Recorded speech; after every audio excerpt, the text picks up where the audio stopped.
How's it going? You alright? Rick T Outdoor Adventure. So we're off out on a bit of a trip tomorrow. Just a few days on the coast. I'm going to do a bit of bushcrafting, a bit of catch and cook.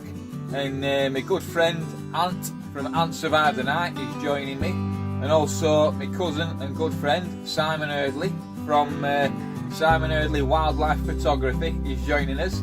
We're going to do a bit of catch and cook. So just going to get my kit together and get it packed, ready to rock and roll, and then I'm ready. As soon as Ant turns up in the morning, throwing it boot of his care, chuck Billy Dog in, and we're off. So I'll show you the kit that I'm going to take with me. We'll have a quick look at that. I'll lay it out in back garden as I'm packing it, and I'll quickly show you what I'm taking with me. Alright, cheers. So camp loadout for tomorrow. In keeping with the series alone and what have you, camera box. I've got my box here. This is going to have my camera in it. Follow my GoPro and my video camcorder. From here, I'm looking at catch and cook, so I'm taking a spade with me. I know it's a bit heavy and I could easily make something to do the job, or even take a small trout, but we're not intending on walking any massive distances, and that's going to be a fantastic benefit to digging worms and stuff like that. That'll be a great job for that. So catch and cook wise, I'm going to take my fishing reel. I'm not 100% at the minute, but I think I probably am. And I've got a rod. I'll be taking my rod. That's a beach caster. It's not the best in the world, that one. The end snapped off it, so, but it'll do the job. So in here I've got some bits and pieces, some weights, some hooks, some beads, some swivels, etc. The sort of stuff you generally need for fishing from the coast. And then I've got a long line or a trunk line. So this is it's not a massive one. I knocked this up last time I was down there, but we're looking at probably about 10 hooks on that. The hooks are stored inside it. This is just a little container I knocked up out of some willow bark the other year, so I'm going to take that with me. That's going to be my main chance of catching fish.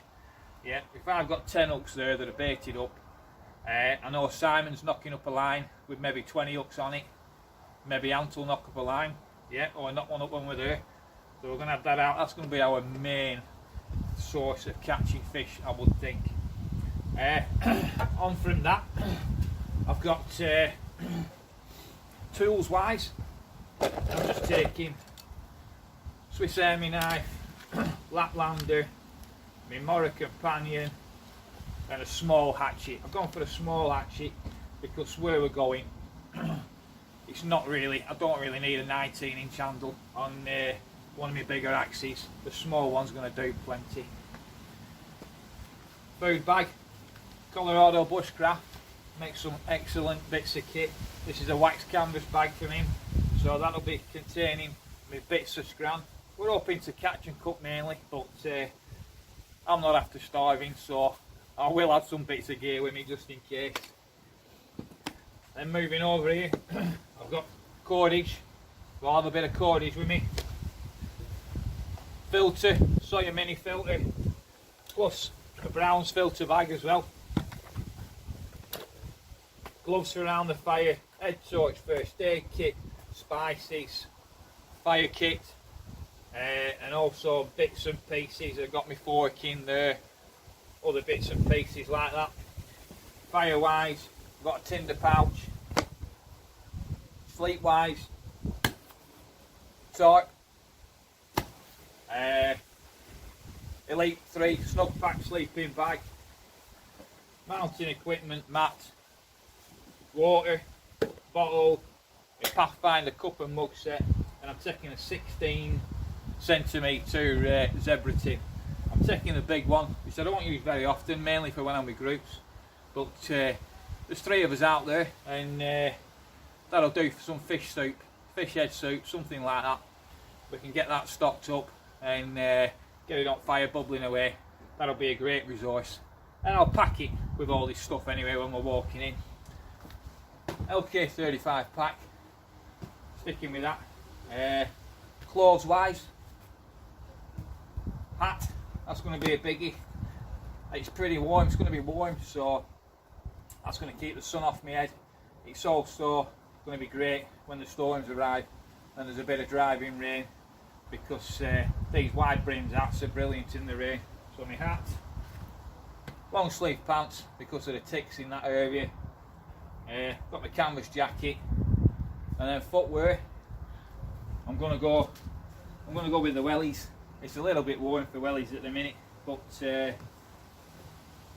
when you're using spades and you're up and down on the shoreline over the rocks and the beach, we could easily just go barefoot and what have you, but it's just a bit more comfortable with the wellies on, knocking about. And so that's our basic kit for this trip. I think we've covered all bases with that. So I'm going with the Mora knife. I'm going to sharpen this kit up in a minute, but I'm going with the Mora knife for the simple reason that it's quite a thinnish blade. So they're not the best filleting knife in the world, but it's probably going to be better than my main bushcraft knife for filleting fish, etc. And I mean, you can make do with whatever sort of knife you've got, but they're a lovely little knife, these, and I'm sure it's going to do a better job than that for filleting, so it'll be right. So yeah, that's my kit loadout. Oh, and don't forget Billy Dog. Billy Dog's coming along as well, yeah, and I'll probably chuck a bit of a mat in for him, so just give him a bit of insulation from the ground.